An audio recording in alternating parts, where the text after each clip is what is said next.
A cyber attack doesn't always want your money, and it doesn't always want your data either. Sometimes the goal is far more brutal, not to steal information, not to spy on users, but to erase everything beyond recovery systems, backups, entire digital infrastructure, until nothing meaningful is left behind. This is where the danger of wiper malware begins. And before we go deeper into this, let me ask you something directly. If a system can be completely destroyed without asking for anything in return, how do you even defend against something like that? Welcome to Blue Hat CyberSec Academy. And in this video of the Malware Encyclopedia, we'll break down how wiper malware works, why it is one of the most destructive forms of cyber weaponry, how attackers deploy it in real-world scenarios, what makes it different from ransomware, and most importantly, how organizations and individuals can defend against something designed not just to compromise systems, but to permanently destroy them. So stay with me till the end, because this is one of those threats where understanding it properly can change the way you think about cybersecurity entirely. Now, starting with the first core idea, what wiper malware actually is. Wiper malware is a type of malicious software designed specifically to erase, corrupt, or permanently destroy data on infected systems. Instead of quietly stealing files or locking them behind encryption, it goes straight for destruction. It may overwrite data, corrupt file systems, delete partition tables, or even render entire disks unreadable. In many cases, victims don't even get a chance to recover. There is no negotiation, no ransom note that leads to recovery upon payment, just irreversible loss. This makes wiper malware one of the most devastating forms of cyber attack because its impact is final. Now moving into why this kind of malware even exists in the first place, the real motivation behind it. Unlike financially motivated attacks, wiper malware is often used for cyber warfare, political sabotage, large-scale disruption of critical infrastructure, and retaliatory cyber operations during conflicts. In other words, its purpose is often strategic destruction, not financial gain. That's why it is frequently seen in highly targeted attacks rather than random infections. The goal is not just to harm systems, but to disrupt entire organizations, governments, or services in one coordinated strike. Now let's walk through how wiper malware actually works internally, step by step.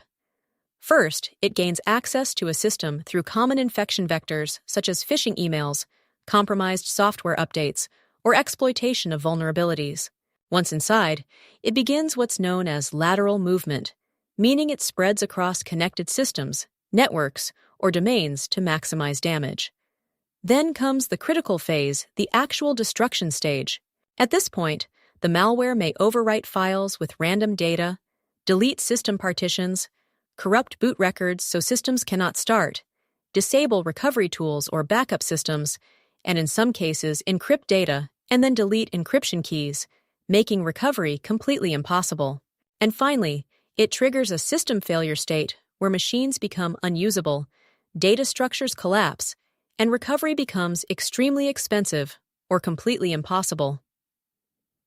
Now, when people first hear about this, they often confuse it with ransomware, so let's clearly separate the two. Ransomware encrypts data, leaves recovery possible if ransom is paid, and is motivated by profit. Wiper malware, on the other hand, destroys or corrupts data, removes recovery options entirely, and is motivated by disruption or sabotage. And the simplest way to understand it is this. Ransomware holds your data hostage.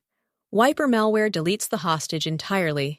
That difference is exactly why incident response teams treat these two threats completely differently, because in one case, recovery is possible, and in the other, the data may simply be gone. Now let's talk about real-world impact, because this is where the seriousness of wiper malware really becomes clear. It has been used in high-impact cyber incidents, targeting government systems, energy sectors, and large corporate networks. And the effects often include entire organizations losing operational systems, shutdown of critical services, massive financial and operational disruption, and recovery efforts that can last weeks or even months. One of the most dangerous aspects is speed. Once activated, destruction doesn't happen slowly. It spreads rapidly across systems, almost like a chain reaction. Now, why is wiper malware so hard to stop in the first place? There are a few key reasons. First, it often arrives through trusted-looking channels like legitimate emails or software updates, which makes initial detection very difficult. Second, it spreads laterally inside networks, meaning even one compromised system can lead to full-scale compromise. Third, it actively targets backups and recovery systems first, removing the easiest way to recover. And finally, once it is triggered, it acts fast, leaving very little time for manual response or intervention. When you combine all of this together, you get something that is extremely difficult to contain once it starts. Now let's go through the warning signs, even though in many cases they appear very late. You might notice sudden file corruption across multiple systems, systems failing to boot unexpectedly, unusual deletion or modification of system files, network-wide instability or service outages, and disabled security tools or recovery mechanisms. But here's the important truth. By the time these signs show up, the attack is often already well underway. That's why prevention matters more than detection alone. So how do you actually defend against something like this? The key is building resilience, not just prevention. That means maintaining offline and immutable backups, so recovery is possible, even if systems are compromised. It also means segmenting networks, so attackers cannot freely move across all systems once inside. Regular patching of vulnerabilities reduces entry points. Strong endpoint detection and response systems help catch abnormal behavior early. Limiting administrative privileges reduces how far an attacker can go if they get access. And continuous monitoring of file system behavior helps detect early destruction patterns. And the most important mindset shift is this. If attackers cannot reach everything from one entry point, they cannot destroy everything at once.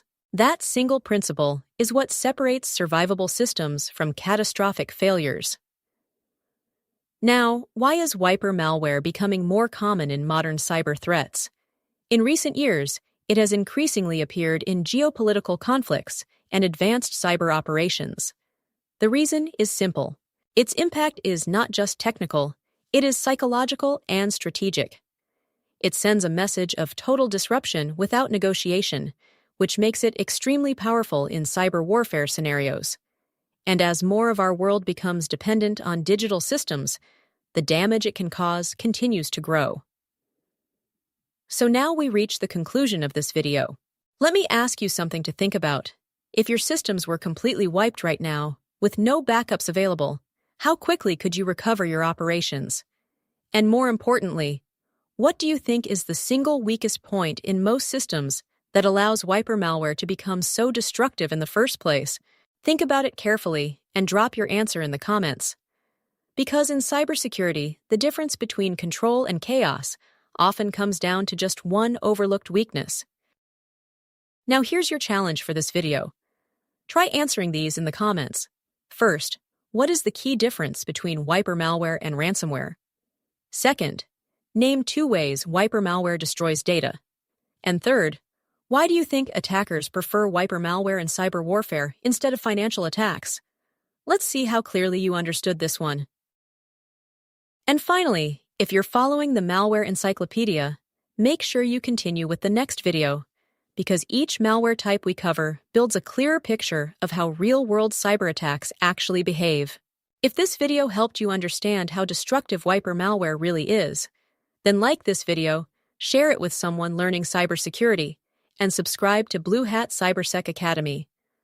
Because in the next video, we'll go even deeper into malware that doesn't just attack systems, but reshapes what survival in cyberspace actually means.